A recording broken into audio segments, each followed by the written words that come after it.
byose nk'ibicu. No musi turi ku munsi wa gatanu, igenekerezo ni rya 13 ukwezi kwa Nyakanga umwaka wa 2024, isaha 8 zirenga ku minota 12 muri studio za Abuja FM mu masayo nga mu gihugu c'u Burundi.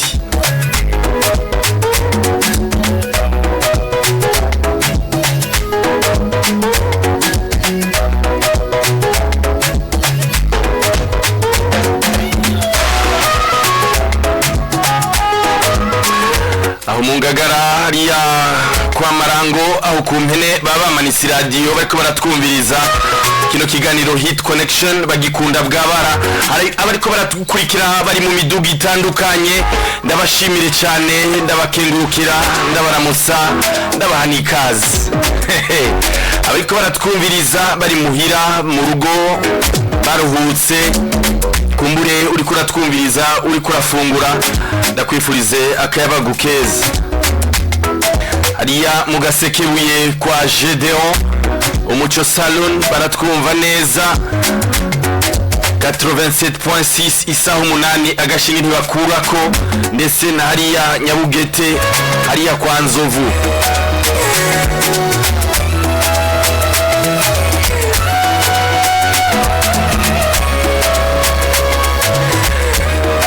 Elias ndakuramutse cyane ngaho mu Nyabugete ya kabiri, n'uwitwa Mr. Mvubu, nizeye yuko umeze neza. DJ Israel kuri mikro ya mbere ndetse no mu buhinga bw'ivyuma. Ami Pro ndakuramutse cyane, mbono no musi ufisa kamwemwe kenshi. Mahoro neza Israel, umeze neza? Umeze neza cyane, amakuru yawe? Ndashima Imana, mbaze ikintu nkwengeje. Uno musi abantu uramukije Nzovu, uramukije na Mvubu. Urabazi yame? Oya, gusa ingene bavuze ndaramukije Nzovu, ndaramukije Mvubu. Nzovu hariya Nyabugete impande ya beauté du paysage. Kandi usanga Nzovu ari umuboss cyane. Umve? Urabazi? Ati bano nukuri meze neza cyane Ami Pro, akamikro kumenga karagiye. Kajahe. Aha, muri sawa? Yego vraiment. Udagutora. Je meze neza rero ndashima Imana. Asigaye imisi ngahe kugira ngo dufate rutemikirere. Tujahe. Belgique baraturindira imvura. Imana birimo. Bon, hasigaye imisi mi. Darura ku ntoki. Ku munsi wejo ushobora gusanga ari inondwe itangura ari ikonje. Ami Pro, ejo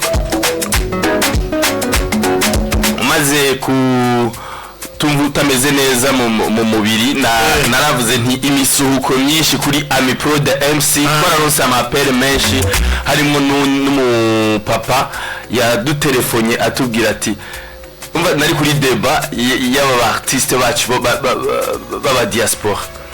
Hama ndagaruka kuri John Lar agira gende. John Lar agiye kuja Canada. Ego ndagaruka kuri Corida Magic ari Canada. John Lar yaronse visa haraci imyaka 2-3. Ubu unye agira gende. Twagaruka ku baririmbyi n'aba artiste n'aba MC bari kubimiriza gufata rutemikirere bagenda hariya mu bugabane bwa Burayi. Umupapa rero ati ndagusavye ihangagiye Imana Israel, turatakamvye Ami Pro de MC, Satbi satura amabafre n'amabuye. Ati ndagusavye ntibahereyo. Inkuru nziza, Satbi yaronse visa ejo.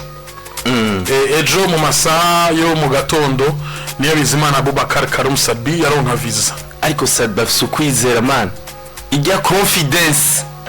Komisi yose na visa yarafise. Urumva muri ambassade uko bigenda barakwizeza.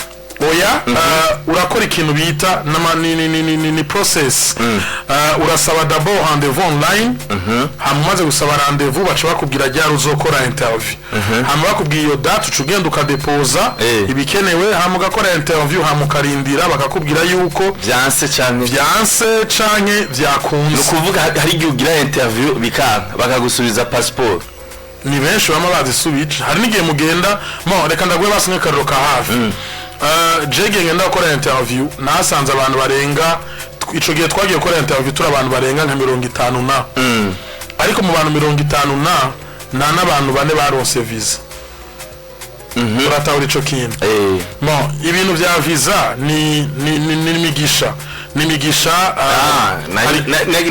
iyo tavuga ko ari migisha ngenda kubaza ati muri abo 54 abashika batatu ni mu baronse bazironse kubera iki ni migisha ikindi naco Israel bibisaba yuko unatanga n'amadokima yo kubera iyo ugiye gutanga amadokima atariyo akenshi nta muslimwe vyigera bicamo kubera n'amadokima menshi utanga hariyo situation bancaire kurama yaruse muri banki ngena hari iki kujanye ivyo bintu vyose iyo bitanze bakasanga hari n'igihe bashobora guhamagara dufate iyo banki wavuze kubikamo amafaranga bahamagara bakabaza ati DJ Noir Israel iyi numero ya konti iri kamahera ngahe dufate bakavuga ngo iri kamahera miliyoni 5 wavuze ko iriko imiliyoni dufate nk'ijana wakoreje dufate amafodokim urumva muri ico gihe bamaze kubona yuko wabeshe uratahura ni vyiza rero yuko iyo ugiye gusaba ikintu utanga amadokima yo y'ukuri uratahura abantu bose bagenda baba bafise ama situation bancaire ya vrai cyangwa madokima ego sinibaza yuko wocamwo umuzungu uriko werekana amadokima ya fo hama ngo bakwemerere ni vyiza nimba ufise umuriyoni umwe hari n'abafise imvura ku makonte mugabo bakabima visa nico gituma nakubwiye ni migisha ni chance y'umuntu par exemple reka ndaguhe exemple jewe ryari ryambere ngiye gusaba visa muri Belgique si sawa ryari ryambere ngiye gusaba visa Schengen ariko Imana ishiragira iki icirayima uravyumva ego il est vrai nari mse yandi maviza muri passport yanje ariko nibisigura yuko ayo maviza ari Buraya nari mse visa ya Guinée nari mse visa ya Maroc ariko nta visa y'Iburaya nari mfise nari mvuze rero nimba Sadbi yaronse visa ku munsi wejo navuga ati afise ukwizera kudasanzwe publicité abantu benshi bari Belgique bari bamurindiranye igishika nk'uyu vyashika kabura vyari kugenda gute kuri publicité yari imaze imisi kogo iyo vyashika kabura nibaza yuko bari hangana yego kuko reka ndabwira ikintu kimwe Israel ariko Sadbi wewe twemeranye neza yuko Sadbi deje yahora Buraya yahora muri Sweden donc vyari bigoye kwabura si kuvuga ngo vyari bigoye ariko kandi wibuke yuko Sadbi numu artiste munini Israel numu artiste munini afise passeport nziza mvuze passeport nziza exemple kiginga afise passeport nziza afise passeport riko visa ya Belgique afise passeport riko visa ya Canada afise passeport riko visa ya Etats-Unis uriko uravyumva ingene ukivuze rero ngo afise passeport rero afise passeport mbi bon passeport iri vierge na passeport itari vierge nibaza yuko bitandukanye ku ruhande rwanje ariko okay reka manzi ndaguha karorero sivyo ka hafi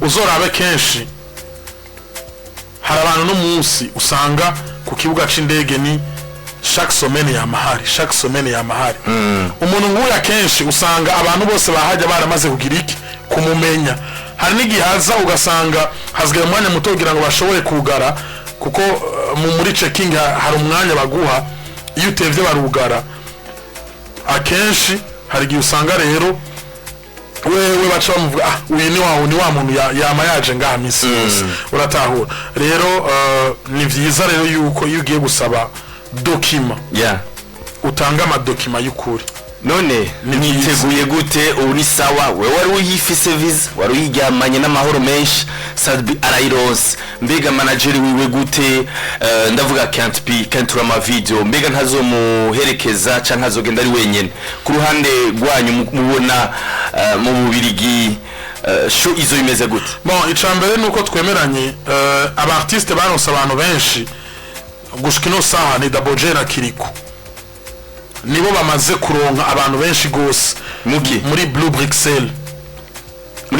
Abandi barujuje n'ivyo ariko urabona muri show bamavuga ati haro abaronka abantu benshi gose gutyo Double J na Kiriku nibo bafise rokoro y'abantu bujuje cyane bya Blue Bruxelles gushikaho ibintu amatable yose ahera ibintu byose haje hamaze gukorayo Kidumu, haramaze gukorayo Kigingi, haramaze gukorayo Dramati, haramaze gukorayo Fernand. Kigingi yarujuje gose gose ariko yarujuje ariko nganira na GC entreprise yambwiye yuko Double J na Kiriku nibo bafise standard yuko bujuje gose uratahura ariko akakubwira yuko akenshi ibiteramo by'abarundi abantu bakonzogurira amatike ku muryango ariko baratangara deja haracasigaye indwi zibiri kugira ngo show ishobore kuba haramaze kudandazwa amatike amajana 4 kuri Shirasabi urumva ibaze rero abo bantu 4 rero Sabi ubagiye gusora ama video yo gutumira abantu avuge yuko ubu bintu byose ari sawa hari n'abandi bavuga ati Jesse nzagura itike reka ndindire ndabe ko Sabi naza guposta video ejo ama video ya mbere yatangiye gusohoka nibaze ko babonye ama video barabonye video yanje mukanya araza gusohoka video ya Kitoko mu Rwanda haraza gusohoka video ya KB haraza gusohoka video ya Sabi haraza gusohoka video ya DJ Saido Elisa abantu bumve yuko nibaza ahubwo tujye show hamwe na DJ Miki nibaza ko tujye show ubundi kandi rero Israel ubundi ni byiza rero gukora affiche ufise visa mugabo erega Israel niyo ugiye kudepoza muri ambassade ya affiche urayitwara none ikikwerekana yuko ugiye muri show n'igiki ni invitation yo contrat ni affiche yerekana yuko uzo performing uratahura donc no gucengetera utararonka visa ugaseka niko bavyita ukagira iki guseka namutse mu petit twiganye kera muri secondaire twa Alain Chanel ariko aratwumviriza yaje kunyandikira yuko ari live kuri YouTube nivyo ejo uno mwana Israel yangiriye amateka kabisa yagute yati ami pro uje mu Birigi ni ngombwa ndakuzane mu mastade uze kwirabira ama match nabone kunda football kuva kera ati afatira gatike k'indege kazonkura mu Birigi kakanshikana mu Faransa andihira no kwinjira muri match ya Paris Saint-Germain na OGC Nice none gami pro kiye kibazo kutacishuye ujya mu papa ya telefone ku munsi we okay nazo avanyerera ngo ahereyo reka namishuye muri ubu buryo Israel Jemfise vision nini itandukanye ni abantu bashobora kuba bazi canke babona uratahura nibaza yuko Israel ushake ndaguhakarroka hafi mu myaka dukoze ngaha hari abantu batari bazi yuko je nawe dushobora kumara ino myaka turi hano hari abantu bumva yuko abandi baragiye amipona Israel kubera kibakiri ngaha ni benshi ariko kubera twebwe vision dufise ishobora kubitandukanye niyo wundi twebwe turacahari sivyo imyaka 10 niyeze turi ngaha nuko hari impamvu yatumye tuguma hano ico n'abantu botahura ni giki njewe ndacabona gukora amashow Canada ndacabona gukora amashow Etats-Unis ndacabona kuko jewe vision yanje si kuba mu MC wo mu Burundi gusa abantu bavyumva sindi ami program ngo ngora amashow hano mu Burundi gusa fise vision yo gukora amashow Canada Etats-Unis ariko nkaza ndava mu gihugu canje nkagenda gukora izo show nkagaruka no kuvuga ame pro uzugenda ryari ugaruke ryari nibaza yuko itike ni yamara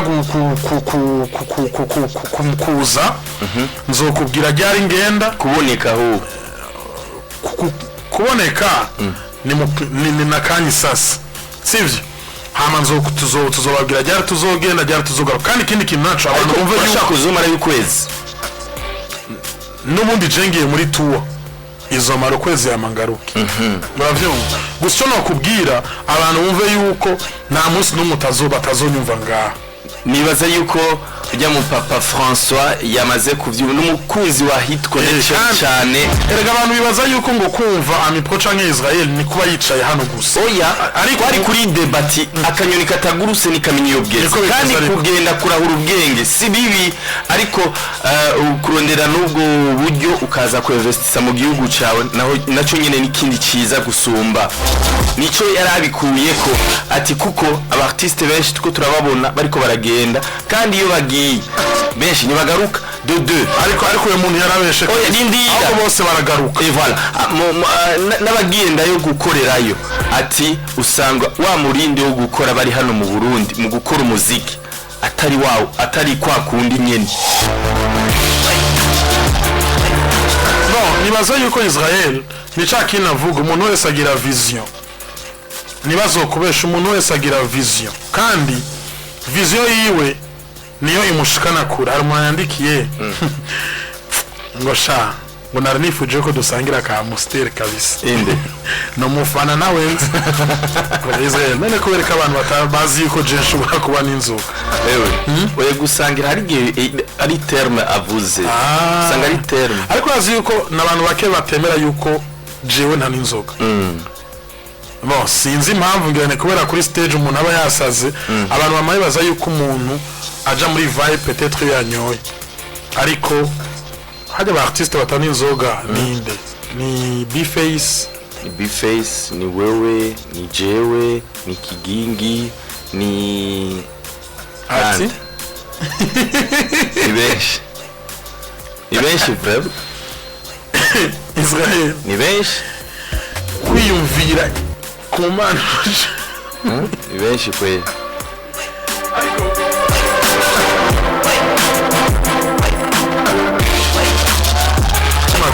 Allô? Apere? Allô Buja FM. Baraduha ikaze. Allô? Oui, muri wajibwe sai. Amahoro cyane. Wezene. Ça va très bien.